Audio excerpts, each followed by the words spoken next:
Pour commencer et avant d'accueillir notre première invitée, je vous propose d'écouter le témoignage de Marie, Dany et Maxime, des parents qui ont vécu l'épreuve de la prématurité. Je m'appelle Maxime, je suis le père de deux garçons jumeaux qui sont nés en septembre 2010. Les enfants sont nés à 6 mois de grossesse et plus exactement 27 semaines plus 6 jours. J'ai eu Sarah il y a 7 ans. Elle est née à 27 semaines et j'avais 41 ans. Le premier état, c'est un état de sidération.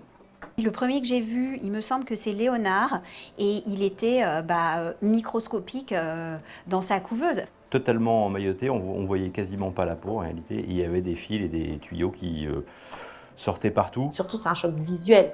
Parce qu'il y a des fils partout, mais partout, quoi. Sur la tête. Ça fait un petit choc, hein. On se rend compte que c'est notre bébé, qu'on ne va pas pouvoir le toucher. Waouh! Potentiellement, on ne sait pas si ces enfants vont vivre ou comment est-ce qu'ils seront plus grands, est-ce qu'ils auront des séquelles. On a peur, en même temps, on a du courage, on a envie de protéger. Je me suis sentie investie d'une espèce de force et je me suis dit, mon rôle aujourd'hui, ça va être de tout faire pour leur donner envie de vivre. En fait, je lui parlais tout le temps. Du moment où j'entrais dans la chambre, je leur disais, va falloir vous battre, vous êtes des champions, vous avez réussi ci, vous avez réussi ça, mais je suis fière de vous, vous allez y arriver. Quand je la prenais en peau à peau, elle se détendait, elle connaissait ma voix. On sent sa chaleur, on sent son odeur, on peut se faire des caresses. On était comme dans un petit cocon, toutes les deux. Le premier mois, on est un peu sur une ligne de crête. Il peut y avoir des infections, il peut y avoir des désordres qui s'installent et qui font que il y aura potentiellement des séquelles. On s'accroche au factuel en fait. Et c'est comme ça qu'on soigne l'angoisse. On prenait beaucoup de photos, ce qui nous permettait de débriefer de notre journée. Tous les mini-progrès sont des progrès. Et on est trop contents, ils ont pris 1 gramme, on est trop contents, c'est la fête quoi. Seul, on ne peut pas y arriver. Il faut un entourage qui vous comprenne, qui vous accompagne. Ce qui m'a énormément aidée, c'est l'accompagnement de l'équipe médicale. Ils savaient être présents tout en étant discrets. Ils nous mettent vraiment dans la situation de parents en disant c'est votre enfant. Nous, on est là, mais on va vous guider et puis ensuite, c'est vous qui ferez. Et on ne pourra jamais leur dire assez merci parce que c'était vraiment magnifique. Aujourd'hui, les petits Léonard, Com et Sarah vont très bien et vivent complètement normalement. Comme eux, un bébé prématuré naît toutes les 8 minutes en France. Et pour parler du devenir de ces enfants, nous accueillons le professeur Pierre-Yves Ancel. Professeur, bonjour. Bonjour. Vous êtes médecin de santé publique épidémiologiste à l'Université de Paris et directeur de recherche de l'équipe Épopée. Votre travail porte sur le pronostic, c'est-à-dire les chances de survie et le devenir des enfants prématurés. D'abord, je voudrais vous faire réagir sur ce témoignage. Qu'est-ce qui vous a frappé quand vous avez entendu ces parents ? Alors, d'abord, j'ai considéré que c'était un témoignage qui était fort. Et je trouve que les choses qui sont frappantes, c'est à la fois le choc que les familles rapportent, probablement aussi toute la gestion de l'incertitude pendant ces jours et ces semaines où l'enfant est hospitalisé, et en même temps des familles qui investissent, accompagnent leur enfant jusqu'au bout, et on sait très bien que ça c'est un élément déterminant du pronostic de l'enfant. Je l'ai dit tout à l'heure, les enfants dans le témoignage vont très bien, malgré une naissance très prématurée en fait à 27 semaines. Quelle est la proportion d'enfants qui vivent comme eux sans séquelles ? Alors si on prend en moyenne, les enfants nés à 27 semaines, donc on est vraiment autour du 6e mois de la grossesse, on considère qu'il y a à peu près 80% des enfants qui vont survivre, c'est-à-dire qui vont aller au-delà de l'épisode d'hospitalisation en réanimation néonatale. Et schématiquement, à peu près 50% des enfants qui survivent vont se développer à peu près normalement, à cet âge gestationnel-là. Et est-ce qu'il y a quand même une évolution du pronostic vital en France ces dernières années ? Il est très marqué. Il est très marqué puisque nous, on a conduit des études respectivement Épipage 1, Épipage 2, la première en 97 et l'autre en 2011, et qui montrent que pour des enfants nés autour de 25-26 semaines, donc là on est autour du début du 6e mois de la grossesse, la survie, elle a augmenté de 13% en l'espace de 15 ans. Si on prend les enfants nés entre 27 et 31 semaines, donc on est entre fin 6e mois, début du 7e mois, là l'augmentation de la survie c'est plus 6 à 7% en l'espace de 15 ans. Donc une amélioration claire de la survie de ces enfants en France. Et en termes de séquelles, est-ce qu'il y a une évolution ?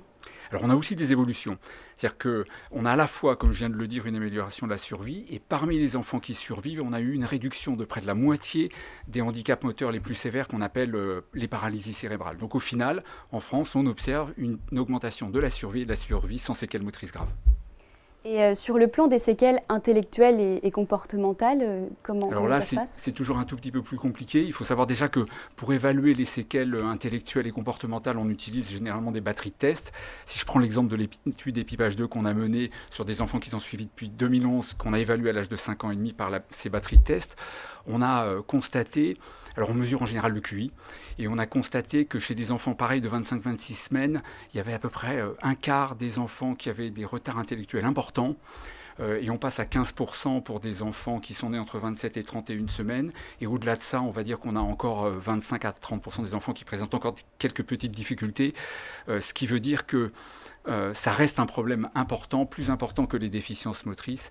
Et malheureusement, on n'a pas tellement d'arguments dans la littérature pour penser que ça a soit augmenté ces handicaps, soit diminué. Et est-ce qu'on a des pistes pour réduire ce type de séquelles-là ? Alors, je pense qu'on a des pistes pour réduire globalement les séquelles. Parmi ces pistes, je pense qu'il est important de poursuivre la diffusion des traitements dits efficaces autour de la période périnatale. Ça peut être par exemple avant l'accouchement, la corticothérapie qu'on va donner aux mamans pour aider à la maturation du fœtus et préparer le bébé à la naissance. C'est la prise en charge réanimatoire après la naissance. C'est aussi un autre élément qui est extrêmement important, c'est le transfert, ce qu'on appelle le transfert in utero, c'est-à-dire le transfert des mamans vers une maternité de niveau 3 équipée d'un service de réanimation néonatale pour accueillir l'enfant. Et puis, je pense que vous en parlerez un petit peu par la suite, il y a la diffusion de ce qu'on appelle les soins de développement, qui vont jouer aussi un rôle important, puisque l'idée, c'est d'exposer le moins possible l'enfant à des agressions au cours de son hospitalisation, moins de bruit, moins de lumière, et puis en impliquant de plus en plus les parents. Et ça, probablement que c'est un élément vraiment important dans le développement futur de ces enfants.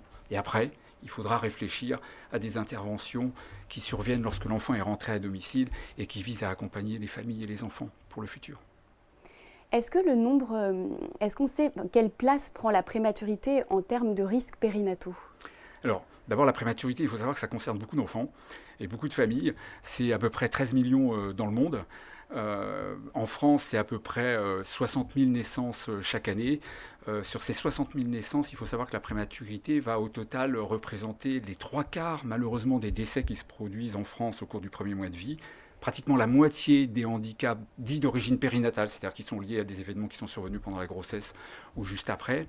Et puis, comme je l'ai évoqué tout à l'heure, puisque la survie s'est améliorée, ça veut dire aussi qu'il faut pouvoir accompagner ces familles et ces enfants, non pas seulement à la sortie de l'hôpital, mais beaucoup plus loin. Et donc, ça va mobiliser des ressources familiales, sociales et médicales extrêmement importantes. Donc, il y a un vrai enjeu de santé publique autour de la prématurité. Et le nombre de naissances prématurées, est-ce qu'il a tendance à augmenter ou à diminuer ? Alors, ça dépend où. En tout cas, en France, il a eu plutôt tendance à augmenter entre les années 90 et jusqu'en 2012-2015. On est passé de 5,5% à presque 7,5%. Donc plutôt une tendance à augmenter, ce qui n'est pas forcément le cas d'ailleurs dans tous les pays. Et comment on peut expliquer cette hausse alors que les techniques de réanimation en fait, se sont améliorées pourtant ? Alors, les deux ne sont pas forcément contradictoires. Je vais vous expliquer pourquoi. L'augmentation, on l'explique sans doute par... Premièrement, une élévation progressive de l'âge à la maternité. Plus les mamans sont enceintes tardivement, plus il y a un risque de prématurité. La diffusion des traitements de l'infertilité, ça donne plus de grossesses multiples et donc plus de prématurité. Et puis un élément important, qu'est-ce qu'on appelle la prématurité induite. Ce qu'on appelle la prématurité induite, c'est une prématurité qui est décidée par les équipes médicales on va interrompre la grossesse pour sauver le bébé ou la maman. Et cette prématurité induite, c'est la moitié des naissances prématurées. Et elle a particulièrement augmenté au cours de ces dernières années. Donc c'est probablement tous ces phénomènes-là qui ont expliqué qu'en France, on avait plutôt plus de prématurés qu'avant. Mais, comme je l'ai dit, la grande difficulté, c'est comme on a du mal à prévenir la prématurité, eh bien, on va jouer plutôt sur l'amélioration de la prise en charge des enfants une fois qu'ils sont nés. Donc, vous voyez que l'augmentation de la prématurité et le parallèle avec l'amélioration de la prise en charge, ce n'est pas forcément contradictoire. Ça s'explique par le fait qu'on est maintenant plus capable de les prendre en charge qu'avant. Et est-ce que la France, elle est un bon élève en termes de pronostic ? Alors, je ne sais pas si c'est le terme qu'il faut utiliser, en tout cas le terme de bon élève, mais ce qui est clair, c'est qu'il y a, d'abord, sur les taux de prématurité, il y a des différences entre les pays qui peuvent s'expliquer par des prises en charge qui sont différentes, plus ou moins la prématurité induite d'une part, et puis des caractéristiques sociales et environnementales qui ne sont pas les mêmes. Et puis sur le pronostic, oui, il y a aussi des différences parce que les pratiques de prise en charge, notamment autour de l'extrême prématurité, ne sont pas forcément les mêmes. Il y a des pays qui sont plus actifs, plus interventionnistes sur les plus petits et d'autres qui le sont moins. Et nécessairement, ça donne au bout du compte des résultats en termes de pronostic qui sont forcément un peu différents. J'insisterai sur le fait que, en tout cas, ce qui me paraît utile et important, c'est que chaque centre ne regarde pas que les résultats de son centre, mais regarde le centre d'à côté, regarde la région d'à côté et le pays d'à côté. Parce que c'est en allant regarder autour, finalement, qu'on peut éventuellement voir des pistes d'amélioration et faire réfléchir, du coup, les équipes médicales sur leur prise en charge. Et dans les pays scandinaves, je crois, c'est un petit peu mieux pris en charge. Enfin, le pronostic est meilleur, non? Oui, alors déjà, les pays scandinaves, il y a deux choses. Premièrement, ils ont moins de prématurés à la base. Et deuxièmement, ils ont une prise en charge qui est probablement un petit peu plus systématique, notamment autour de la prématurité la plus extrême, et donc avec des taux de survie et de survie, voire survie sans séquelles qui sont plutôt bons. Et puis aussi, je crois qu'il y a une place donnée dans les services de réanimation aux soins de développement qui est extrêmement important. Donc je pense que c'est aussi un élément important à la fois pour les familles et pour les enfants. Pour terminer, je voudrais vous demander, vous, quel est votre objectif lorsque vous menez vos travaux sur le devenir des enfants prématurés? Je crois que, alors d'abord, ce sont des études épidémiologiques qu'on mène sur le long terme. On est pour ça soutenu par nos tutelles, l'Université de Paris et l'INSERM, donc c'est un élément qui est absolument fondamental. Je dirais qu'un des objectifs principaux, c'est de rendre compte de la réalité du devenir de ces enfants et de toute la complexité du devenir de ces enfants. Et c'est important parce que c'est en ayant connaissance de ce qu'ils deviennent qu'on est capable d'adapter la prise en charge. Et si le pronostic des enfants change, c'est aussi grâce à ces études-là qu'on est capable de voir qu'ils changent et donc d'adapter aussi, encore une fois, la prise en charge de ces enfants. Donc c'est un de nos objectifs. Très bien, on va passer aux questions des internautes, si on vous a posé des questions. On nous demande jusqu'à quand faut-il suivre les enfants nés prématurément? Alors ça, c'est une question qui est relativement importante à l'heure actuelle. Si, je dirais, pendant des années, on s'est dit ce qui est important, c'est de voir dans quelle mesure ils vont développer des handicaps sévères autour de la petite enfance. Maintenant, on constate qu'il est important de les suivre sur le long cours, notamment parce qu'il y a des éléments sur comment ça se passe à l'école, comment ça se passe au lycée qui sont extrêmement importants, voire l'insertion sociale de ces enfants, de ces adolescents et de ces futurs adultes. Et on s'aperçoit aussi maintenant qu'il n'y a pas simplement des questions autour du développement de ces enfants ou de ces futurs adultes, mais aussi des questions sur la santé. Est-ce qu'ils vont présenter plus de problèmes respiratoires, plus de problèmes cardiovasculaires? Ce sont des éléments maintenant qui se posent et pour ça, on a besoin de les suivre au long terme. Et il est aussi extrêmement important de pouvoir connaître dans ces populations-là dans quelle mesure ils s'insèrent bien dans la société et ça reste un enjeu important compte tenu de la survie et de l'amélioration de la survie. Alors j'ai une deuxième question. Pourquoi les pays nordiques réaniment plutôt les nouveau-nés par rapport à la France? Alors ça, c'est une question compliquée, parce que derrière, il y a probablement, comme vous le savez, des enjeux éthiques. C'est plutôt la position de la France était probablement un petit peu plus attentiste vis-à-vis de la prise en charge de ces extrêmes prématurés, compte tenu, je dirais, probablement la peur de créer du surhandicap. Et donc la réponse qui était proposée à ce moment-là était plutôt une prise en charge plus modérée et moins active qu'elle ne l'était dans d'autres pays. Mais il faut savoir que, comme je l'ai dit tout à l'heure, c'est en regardant justement, en comparant nos résultats à ceux des autres pays, qu'on fait évoluer la prise en charge. Et dans le contexte de l'extrême prématurité, par exemple, en France, les pratiques commencent à évoluer puisqu'on a pu comparer ces résultats français à d'autres pays et constater que probablement il y avait des progrès à faire. Et c'est ce qui est en train de se faire actuellement en France. Les professeurs, merci beaucoup d'avoir répondu à nos questions. Merci beaucoup.